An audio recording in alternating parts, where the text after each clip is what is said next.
Welcome back dear students, Microsoft PowerPoint की तीसरी class में खुश आमदीद।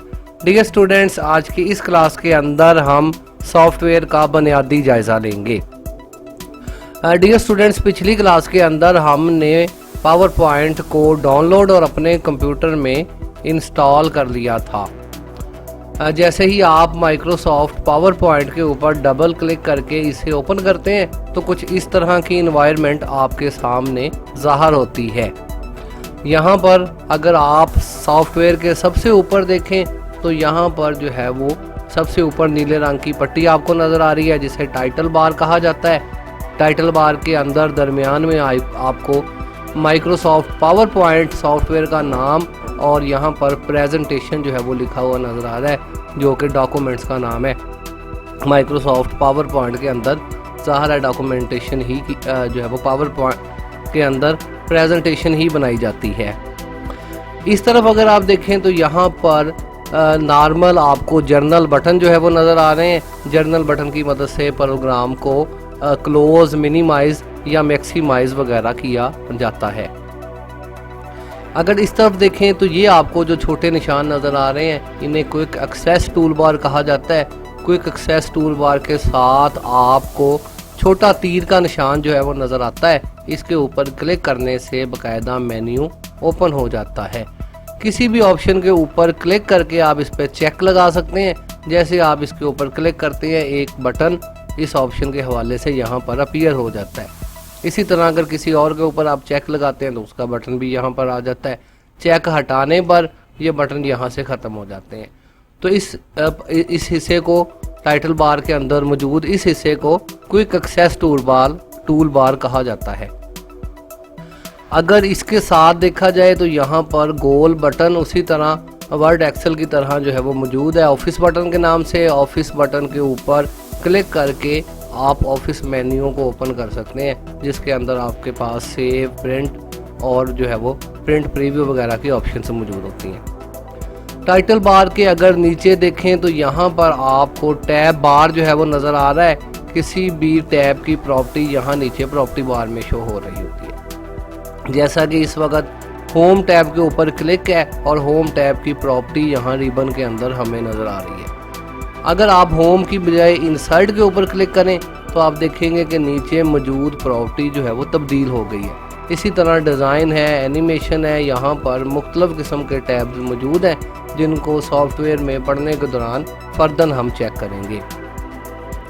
टैब बार के नीचे ज़ाहिर है प्रॉपर्टी बार मौजूद है इस रिबन के अंदर, जिसमें टैब्स की प्रॉपर्टीज़ मौजूद होती हैं जो कि बाकायदा तौर पर ग्रुप्स की शक्ल में होती हैं, जिसमें पहला group clipboard, slide, fount, paragraph, drawing और एडिटिंग वगैरह के ग्रुप मौजूद है। फिर अगर इसके नीचे देखें यहाँ पर इस तरफ आपको स्लाइड्स के नाम से एक बटन मिलता है। आपको आपका ये वाला जो पूरा पेज है वो छोटा होकर यहाँ पर भी नज़र आ रहा होता है। अगर आप कोई न्यू स्लाइड बनाना चाहें तो आप इसके ऊपर क्लिक करके न्यू स्लाइड्स बना सकते हैं। इसी तरह अब आपके पास दो पेज यहाँ पर अपीयर हो गए हैं। किसी के ऊपर भी क्लिक करके आप उस पेज को सामने ज़ाहिर कर सकते हैं। इसी के अंदर डियर स्टूडेंट्स आउटलाइन की ऑप्शन मौजूद होती है। अगर आप इसके ऊपर क्लिक करते हैं तो फिर आपको व्यू थोड़ा और छोटा होकर नज़र आ रहा है। आप यहाँ पर लिख सकते हैं कि आपका प्रोग्राम या आपका यह पेज जो है वो किस बारे में है वगैरह वगैरह, लेकिन ज़्यादातर आउटलाइन की बजाय स्लाइड्स ही शो होती हैं जो कि इस तरह से होती हैं। इस तरफ अगर डियर स्टूडेंट देखा जाए तो यहाँ पर आपको आपका पेज नज़र आ रहा है। आपका पेज जो है वो एक जो है वो स्लाइड की शक्ल के अंदर इस तरह लैंडस्केप के अंदर आपके पास अपीयर होता है, जिसके अंदर डिफ़ॉल्ट जो है वो क्लिक टू एडिट टाइटल की ऑप्शन मौजूद होती है। आप इसके ऊपर क्लिक करके यहाँ कुछ भी ऐड कर सकते हैं। जैसे कि मैं यहाँ पर लिख देता हूँ इंग्लिश जो है वो यहाँ से कर लेते हैं।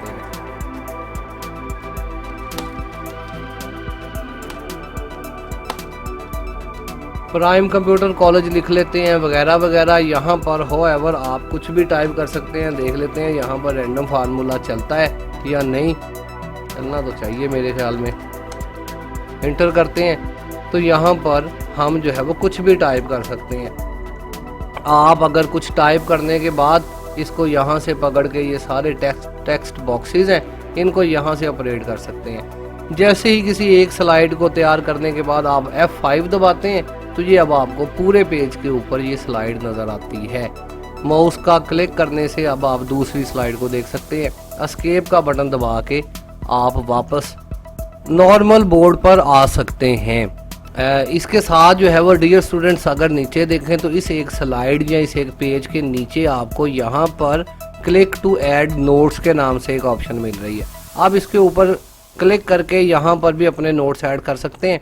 इवन अगर आप इस लाइन के ऊपर क्लिक करें और इसको जो है वो ड्रैग करके आप इसको बड़ा भी कर सकते हैं। अब आप यहाँ पर जितना मर्जी नोट्स लिख सकते हैं। इस स्लाइड के अबाउट आगे चल के इसको भी चेक करेंगे। अभी इसको दोबारा नॉर्मल ही कर देते हैं। फिर डियर स्टूडेंट सबसे अगर आखिर में देखें तो यहाँ पर हमें जो है टाइटल बार नज़र आ रहा है। सबसे आखिरी पट्टी को टाइटल बार कहा जाता है। टाइटल बार के अंदर सबसे पहली ऑप्शन आपको स्लाइड के नाम से है, जिस पर स्लाइड 1 ऑफ 2 लिखा हुआ है। पहले 1 का मतलब करंट स्लाइड होता है। जिस स्लाइड को आप देख रहे हैं वो यहाँ पर शो हो रही होती है और टोटल स्लाइड्स यहाँ नीचे, जो कि टोटल 2 ही हैं, यहाँ नीचे नज़र आ रही होती हैं। फिर इसके बाद ऑफिस थीम की ऑप्शंस हैं। ऑफिस थीम के आगे जो है वो आपके पास इंग्लिश, यूनाइटेड स्टेट डिक्शनरी वगैरह के ऑप्शन मौजूद है। इसके ऊपर क्लिक करके आप इसे तब्दील भी कर सकते हैं। स्पेलिंग चेक वगैरह की ऑप्शन यहाँ से क्लियर हो जाती हैं। हम वर्ड एक्सेल वगैरह के अंदर भी इन चीज़ों को चेक कर चुके हैं। फिर डियर स्टूडेंट्स अगर यहाँ पर देखें तो यहाँ पर वही आपके पास स्लाइड शो, यहाँ जो है वो लेआउट्स के जिस तरह से बटन होते थे आपके पास बटन्स मौजूद हैं। इन बटन्स के ऊपर क्लिक करके आप अपना व्यू चेंज कर सकते हैं। आपके पास नॉर्मल एक स्लाइड बड़ी होकर नज़र आ रही है। अगर आप इसके ऊपर क्लिक करते हैं तो अब आपको ये छोटी होकर सारी स्लाइड्स इस व्यू के अंदर नज़र आएंगी। इस पे क्लिक करेंगे जो कि हम F5 पर भी क्लिक करते हैं। इस सूरत हाल में हमें फुल स्लाइड जो है या हमारी स्लाइड शो जो है वो ओपन होकर चलना शुरू हो जाएगी। इसके अगर आगे देखें तो वही जूम बार हमें नज़र आ रहा है। हम नॉर्मल पर आ जाते हैं। रिकमेंडेड किया जाता है कि आप ज़्यादातर काम नॉर्मल पर ही करेंगे। यहाँ पर अगर देखें तो यहाँ आगे जो है वो आपके पास जूम बार है। जूम बार में प्लस और माइनस के बटन मौजूद हैं। इसके ऊपर क्लिक करके प्लस पर क्लिक करके आप अपने पेज को ज़्यादा नज़दीक करके देख सकते हैं और इसी तरह माइनस के ऊपर क्लिक करके आप अपने पेज को दूर करके देख सकते हैं, जूम आउट करके देख सकते हैं। यहाँ पर डियर स्टूडेंट्स जूम की दोबारा ऑप्शन ये होती है। इसके ऊपर क्लिक करके आप बाकायदा जूम ऑप्शंस को यहाँ पर अपीयर कर सकते हैं।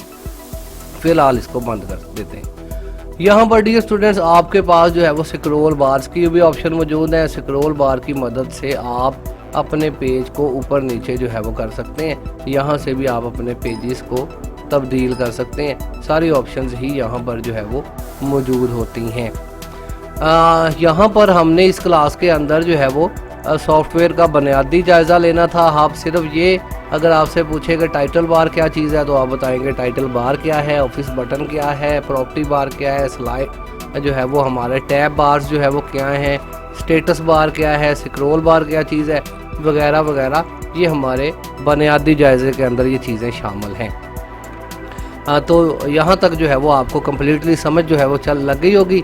इसके बाद जो है वो बाकायदा तौर पर अगली क्लासेस के अंदर हम इसमें मौजूद प्रॉपर्टीज़ को पढ़ना शुरू कर देंगे और इसके अंदर स्लाइड्स और प्रोजेक्ट्स वगैरह बना के जो है वो देखेंगे। तो फ़िलहाल के लिए मोहम्मद अजीम को इजाज़त दीजिए। अल्लाह हाफिज़। पाकिस्तान जिंदाबाद।